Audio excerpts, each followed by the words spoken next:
One family one future की ओर G20, ये है हमारे आज के आर्टिकल का विषय, जो कि भारत को मिली G20 की अध्यक्षता के संदर्भ में है।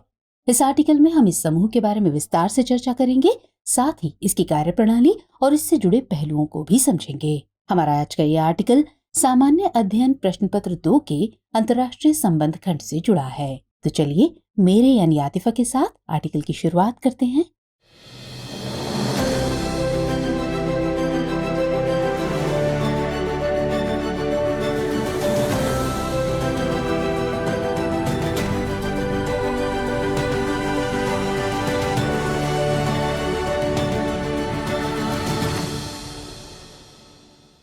इतिहास समय के साथ अतीत की घटनाओं की पुनर्व्यंजना करता रहता है, चाहे दुनिया उसे समझने की कोशिश करे या ना करे। ऐसी ही घटनाओं में पिछले लगभग 3 दशकों में 3 घटनाएं ज्यादा महत्वपूर्ण प्रतीत होती हैं। इनमें पहली घटना थी सोवियत संघ का पतन, जबकि दूसरी 11 सितंबर 2001 को ट्विन टावर्स पर आतंकी हमला और तीसरी थी 2008 में लीमन ब्रदर्स के ढहने के साथ ही पूंजीवादी दुनिया का अवसाद में चले जाना। इन तीनों घटनाओं ने दुनिया को रीशेप करने का कार्य किया, जिसके प्रभाव विश्व व्यवस्था में देखे जा सकते हैं। 2008 के बाद विकसित और उभरती हुई अर्थव्यवस्थाओं के समूह यानी G20 ने दुनिया के अंदर सामंजस्य और सहयोग की एक नई व्यवस्था निर्मित कर हम अकेले की बजाय साथ चलकर ज्यादा हासिल कर सकते हैं के मंत्र के साथ आगे बढ़ने की कोशिश की। लेकिन ये आदर्शवादी पक्ष है, क्योंकि G20 भी अपने अंदर तमाम प्रकार के विभाजन और तनाव छुपाए हुए है, जो अपेक्षित परिणामों से इसे दूर रखने के अहम कारण साबित हुए हैं। फिर भी इससे अच्छे भविष्य के लिए उम्मीदें की जा सकती हैं, विशेषकर उन परिस्थितियों में जब वैश्विक अर्थव्यवस्था के मंदी की तरफ बढ़ने की शंकाएं बढ़ रही हों और विकासशील तथा विकसित देश रूस यूक्रेन युद्ध के साथ साथ अमेरिका और चीन ट्रेड वॉर के दुष्प्रभावों से जूझ रहे हों। तब G20 उम्मीदों की ही नहीं, अपेक्षाओं की वजह भी बनता है। वजह इसलिए क्योंकि इस समूह का आर्थिक सामर्थ्य वैश्विक GDP के 85% का प्रतिनिधित्व करता है। वैश्विक व्यापार में इसकी हिस्सेदारी 75% से अधिक है और दुनिया की लगभग 2/3 जनसंख्या मानवीय पूंजी के रूप में इसमें समाहित है। इस दृष्टि से G20 वैश्विक अर्थव्यवस्था ही नहीं, बल्कि विश्व व्यवस्था यानी वर्ल्ड ऑर्डर का निर्धारण करके वैश्विक शांति व प्रगति में भी अहम भूमिका निभा सकता है।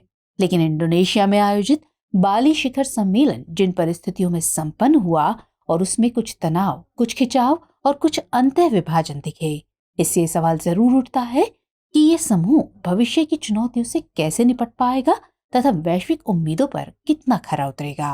तो अभी इसकी अध्यक्षता भारत के हाथ में है और Bharat one earth one family one future के साथ इस मंच और दुनिया को आगे ले जाना चाहता है। ये समय की मांग तो है, लेकिन क्या ऐसा हो पाएगा? वो शक्तियां जो दुनिया को शीत युद्ध के मुहाने तक ले आई हैं, क्या वो वन फैमिली या वसुधैव कुटुंबकम के सार को स्थापित होने देंगी? इसके अलावा G20 इतना महत्वपूर्ण क्यों बन गया? इसकी कार्य पद्धति क्या है? और क्या G20 देश एक राह पर चल पाएंगे? यदि नहीं, तो लक्ष्य की प्राप्ति कैसे होगी? अब तक ऐसी कौन सी उपलब्धियां इस मंच की रही हैं जिनके आधार पर भविष्य की बुनियाद रखी जा सके? तो ऐसे ही अन्य सवालों के जवाब हम इस आर्टिकल में तलाशने की कोशिश करेंगे। तो चलिए सबसे पहले G20 के बारे में थोड़ा जान लेते हैं। तो G20 यानी ग्रुप ऑफ 20 की शुरुआत महत्वपूर्ण वैश्विक आर्थिक और वित्तीय मुद्दों पर अंतर्राष्ट्रीय सहयोग के लिए एक प्रीमियर फोरम के रूप में हुई थी। ये शुरुआत 7 प्रमुख औद्योगिक देशों के वित्त मंत्रियों और केंद्रीय बैंक के गवर्नरों द्वारा की गई थी। इसका मकसद वैश्विक आर्थिक स्थिरता और स्थायी विकास हासिल करने के लिए सदस्य देशों के बीच पॉलिसी कोऑर्डिनेशन करना है। साथ ही ऐसे वित्तीय विनियमनों को प्रोत्साहित करना है जो जोखिमों को कम करें और भावी वित्तीय संकटों से रक्षा कर सकें। इसके अलावा अंतर्राष्ट्रीय वित्तीय संरचना को आधुनिकीकृत करना भी इसका मकसद है। इसके लिए ये 19 देशों और यूरोपीय यूनियन के वित्त मंत्रियों तथा केंद्रीय बैंक के गवर्नरों को एक मंच पर लाने का काम करता है। दरअसल इसकी स्थापना का कदम इसलिए उठाया गया था क्योंकि 1997-98 में एशियाई आर्थिक संकट ने एशियन टाइगर्स को लैम डक यानी लंगड़ी बत्तख की स्थिति में ला दिया था। हालांकि इसमें प्रमुख विकसित देशों ने दक्षिण पूर्व एशिया के देशों का सहयोग नहीं किया था, लेकिन G7 देशों यानी Canada, France, Germany, Italy, Japan, UK और अमेरिका के वित्त मंत्रियों तथा केंद्रीय बैंकों के गवर्नर्स वॉशिंगटन में मिले और इस निष्कर्ष पर पहुंचे कि प्रमुख विकासशील देश वैश्विक आर्थिक मुद्दों से संबंधित चर्चाओं और निर्णयों में पर्याप्त रूप से शामिल नहीं होते हैं। इसके बाद इन्होंने वार्षिक बैठक की नई शुरुआत की। ये शुरुआत दिसंबर 1999 में बर्लिन से हुई, लेकिन जानकारों की माने तो साल 2008 के आर्थिक संकट आने से पहले तक ये फोरम चाय पार्टी से ज्यादा कुछ खास प्रगति नहीं कर पाया। शायद इसलिए भी कि 2008 से पहले दुनिया की बड़ी आर्थिक ताकतें वित्तीय संकट की चपेट में नहीं आई थी। साल 2008 इस दृष्टि से ज्यादा महत्वपूर्ण था क्योंकि महाबली अमेरिका वित्तीय संकट का केंद्र बन गया था। इसलिए स्वाभाविक रूप से बाकी पूंजीवादी दुनिया भी इसकी चपेट में आ गई। इसमें विशेषकर पश्चिमी यूरोप के देश शामिल थे। इसलिए साल 2008 में G7 के वित्त मंत्रियों और केंद्रीय बैंकों के गवर्नरों का ये समूह G20 में बदलने के लिए विवश हुआ। नवंबर 2008 में वॉशिंगटन में दुनिया के 20 नेताओं यानी 19 देश और एक यूरोपियन यूनियन ने वैश्विक अर्थव्यवस्था की स्थिरता और भविष्य में संकट के बचाव के लिए एक्शन प्लान बनाने पर सहमति व्यक्त की। वॉशिंगटन में अपनी पहली मीटिंग में ही G20 के नेता एक जनरल एग्रीमेंट पर पहुंचे। इसका उद्देश्य उन प्रमुख क्षेत्रों की पहचान कर आपसी सहयोग सुनिश्चित करना था जो इकोनॉमिक ग्रोथ के लिए उत्तरदायी हैं। इसके साथ ही वित्तीय संकट को लेकर 3 बिंदुओं पर भी सहमति बनी। इन बिंदुओं में ग्लोबल इकोनॉमिक ग्रोथ को बहाल करना, अंतर्राष्ट्रीय वित्तीय प्रणाली को मजबूत बनाना और अंतर्राष्ट्रीय वित्तीय संस्थाओं में सुधार करना शामिल था। गौरतलब है कि G20 की अध्यक्षता सदस्यों के बीच वार्षिक आधार पर परिवर्तित होती रहती है। प्रेसिडेंसी में पूर्व, वर्तमान और भावी तीनों सदस्यों का प्रबंधन समूह नेतृत्व करता है, जिसे ट्रॉइका के रूप में पेश किया जाता है। इसका मकसद पारदर्शिता, निष्पक्षता और एक अध्यक्ष से दूसरे अध्यक्ष को अधिकारों का हस्तांतरण करना है।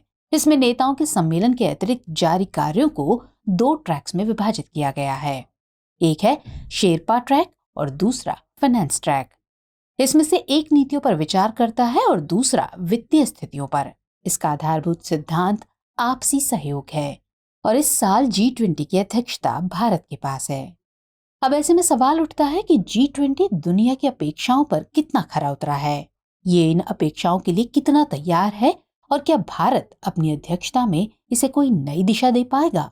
दरअसल G20 देशों का बाली शिखर सम्मेलन ऐसे समय में संपन्न हुआ जो वैश्विक महामारी से उबरने की सार्थक कोशिशों का समय था, जो रूस यूक्रेन युद्ध के परिप्रेक्ष्यों एवं उन विभाजित होती शक्तियों का समय था और अभी भी है, जो वैश्विक आपूर्ति श्रृंखला के टूटने या बाधित होने के कारण विश्व नए संकट से गुजर रहा है। साथ ही ये दुनिया को मंदी की आशंकाओं से घिरते हुए देखने का समय भी था। इतना ही नहीं, आज का समय बहुत सी अंतर्राष्ट्रीय बहुपक्षीय संस्थाओं के अक्षम साबित होने या असफल होते दिखने का भी है। प्रधानमंत्री नरेंद्र मोदी ने बाली में G20 को संबोधित करते हुए ये बात स्वीकार भी की थी कि संयुक्त राष्ट्र जैसी बहुपक्षीय संस्थाएं वर्तमान चुनौतियों का समाधान तलाशने और इनमें उपयुक्त सुधार करने में असफल रही हैं। ऐसे में G20 जैसे मंच की जिम्मेदारियां कहीं ज्यादा बढ़ जाती हैं क्योंकि इनसे दुनिया की अपेक्षाएं बढ़ जाती हैं। कुल मिलाकर इसकी प्रासंगिकता बढ़ी है। वर्तमान दौर में G20 को अपने अभिप्रायों और उद्देश्यों के साथ साथ आयामों को बदलने की जरूरत है। हालांकि G20 जैसे बड़े प्लेटफॉर्म पर किसी भी सम्मेलन के रणनीतिक और भू राजनीतिक मायने होते हैं, लेकिन भारत इसे एक डिप्लोमेटिक मीटिंग से आगे बढ़कर दुनिया के विश्वास के रूप में देखता है और यही भावना भारत को दुनिया की संपूर्ण आबादी में न सही तो 2/3 लोगों यानी G20 देशों की जनसंख्या में भरनी होगी और यही भारत की सार्थकता होगी। वैसे तो G20 सम्मेलनों की थीम और शिखर सम्मेलन में स्वीकार किए गए विषय सामयिक और अनिवार्य होते रहे हैं, लेकिन उनमें कितने सार्थक हुए हैं ये कहना मुश्किल है। जैसे 2009 में G20 के लंदन सम्मेलन में तत्कालीन ब्रिटिश प्रधानमंत्री गॉर्डन ब्राउन ने कहा था कि हमारा उद्देश्य दुनिया भर में आर्थिक संकट से निपटने हेतु एक नई रणनीति तैयार करना है। लेकिन ऐसा हुआ नहीं, क्योंकि अगर ऐसा हुआ होता तो पिग्स यानी पुर्तगाल, आयरलैंड, ग्रीक और स्पेन दिवालिया होने की कगार पर नहीं पहुंचते। और इसके लिए कोई और नहीं, यूरोपियन सेंट्रल बैंक की नीतियां अधिक जिम्मेदार थीं। G20 के 2014 के ब्रिस्बेन सम्मेलन में गंभीर मानवीय, सामाजिक और आर्थिक प्रभावों के संबंध में चिंता व्यक्त की गई थी। 2015 में तुर्की के अंतालिया में पूरी दुनिया के लोगों के लिए उत्तम जीवन स्तर तथा गुणवत्तापरक रोजगार प्रदान करने हेतु वैश्विक आर्थिक समृद्धि को सर्वोच्च प्राथमिकता दी गई थी। लेकिन जो दिख रहा है वो अंतालिया के अनुसार तो नहीं है। 2019 तक यानी ओसाका तक ऐसे ही चलता रहा, लेकिन इसमें पर्दे के पीछे की गुटबाजी बाहर मंच पर प्रकट हो गई। इसमें एक तरफ अमेरिका और जापान थे तो दूसरी तरफ रूस और चीन। लेकिन इन सब में एक त्रिकोण और भी नजर आ रहा था, और वो ईयू, ब्रिटेन और रूस का त्रिकोण था। और इसमें रूस अकेले दोनों का सामना कर रहा था, और ये स्थिति लगभग अब तक बनी हुई है।